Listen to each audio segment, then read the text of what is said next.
Hello guys, welcome back to a new video in your favorite channel. This time we went to Gröna Lund to experience the Halloween at the theme park. And to be honest, it was pretty cool. But first, let's talk about how we get there, because we have got a little of money saving tip for you. You can of course take a public transport, but we decided to go by car. Instead of parking right at Gröna Lund, we parked in the city, and here is the trick. If you park in Östermalm, the neighborhood right next to the park, you can actually find a free street parking after 5 PM. If you park directly at the park, you will have to pay, so walking bit saved us some money.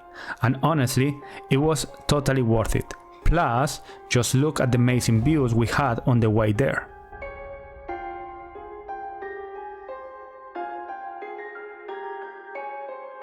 The ticket prices at Gröna Lund depends on your age and the day that you visit.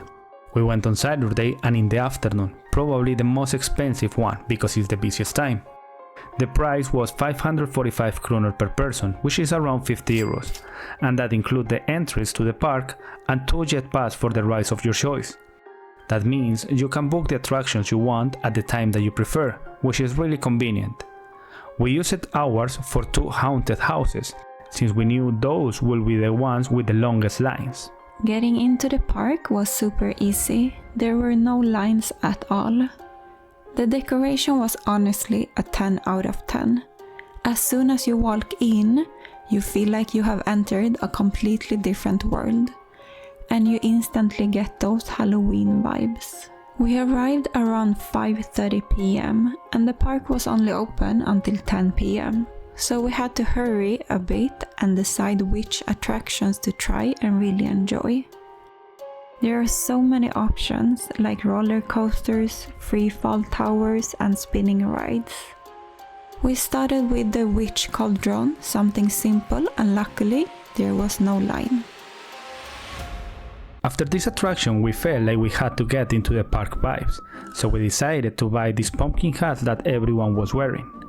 They only cost 30 crowns per person, which means 3 euros. Jonna wanted to look for more options, so we went into one store that they sold all kind of Halloween stuff. They were hats, masks, scabbers, handbags, dolls, candies, basically anything you can imagine for Halloween.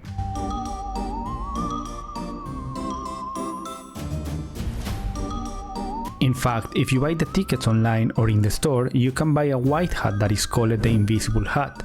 It's basically for people who don't want to be scared and just want to walk around and enjoy the Halloween experience. We went to the horror house that we reserved online. The name? Inside a Murder's Mind. Attention started to build as they separate us from another visitors and left us alone as a small group. We had to wait for other people to go in first, which created an even more mysterious atmosphere for us.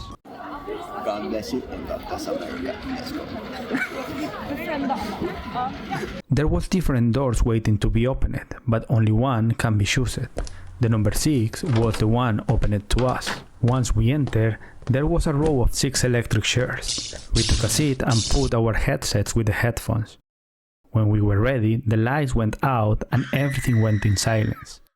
A man's voice began telling us the story of murder, while sound effects rumbled in our ears. After the story finished and the lights turned back on and we headed to the exit. On the way, we were passing through a room with 2 butchers trying to scare us, and that was the whole attraction. To be honest, I will give 1 out of 5. I'm a horror fan and I love going to haunted houses, but this one was pretty disappointing. Our friends felt almost the same. It was basically just a scary story told through headphones in the dark. But at least we tried, and I think that's what matters, no? We continued our visit at the park and decided to get on 2 roller coasters while waiting for the next haunted house. The first one is called Kvasten, where basically your feet are hanging in the air because the wheels that run on the track are on top. We actually have a video here so you can get an idea of what it's like. Unfortunately, they didn't allow us filming here or in the haunted houses. The downside was that the line took 40 minutes, so we lost a lot of time that we could have spent in other attractions. We also went on a ride called Vilda Musen. I thought it was for kids, but I was surprised by the speed and how long it lasted. When we got in, the line estimated 10 to 20 minutes, but once again, we ended up waiting over half an hour for a roller coaster that just lasts a little over 40 seconds. Actually, most of the rides had lines of around 30 to 40 minutes. So if you think about it, in the 5 hours we spent at the park, we only had time for about 5 attractions and a quick dinner.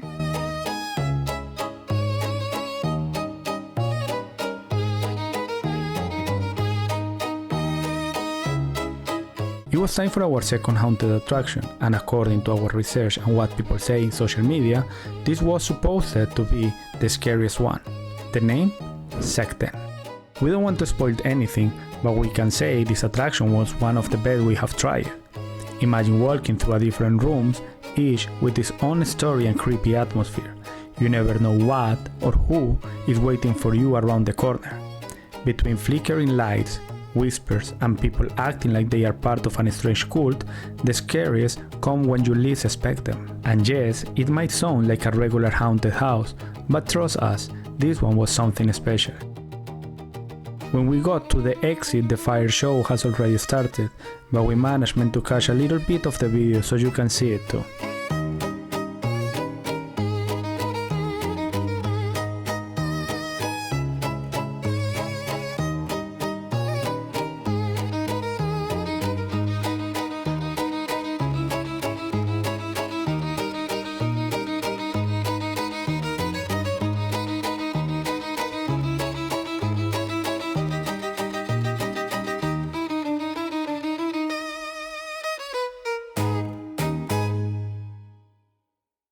We were hungry and the food options at the park were pretty varied, but because of time we decided to grab some burgers sold next to the haunted house. Nothing special really, the only notable thing was the price. A burger with a fries and soda costs only 125 kronors, which is around 12 euros. It is the same price as you can buy a burger in a regular place here in Stockholm. Usually, these kind of parks are known for being really expensive, especially in the food section, but this was not the case.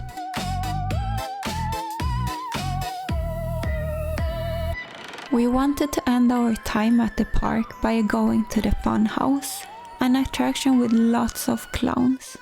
But when we got there, the entrance was already closed. A staff member explained that the lines were estimated to take over 1 hour, which meant that the park would be closing by the time we got in. So we had to give up on that haunted attraction. Bad luck kept following us. We went to other rides, but they either had long lines or were already closed. So we decided to spend our remaining time on the games, trying to win some cute prizes. We played a different game like throwing little bats into a basket to win sea animal toys, shooting at targets to get the Ghostbuster monster, or pulling the right rope to win the big soft toy. In the end, we won 2 cute octopuses from the bat game and a cat from our rope. This one we decided to give to our little kitty Freya as a gift.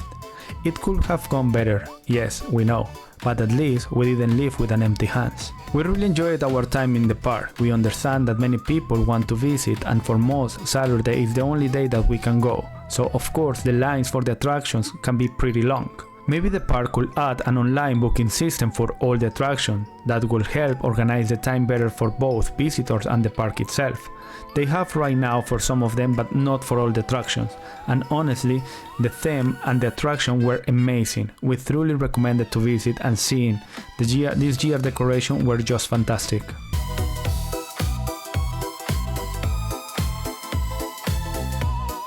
This is everything for today. We hope that you liked this video. And don't forget to subscribe and share with your friends. See you next time. Bye bye.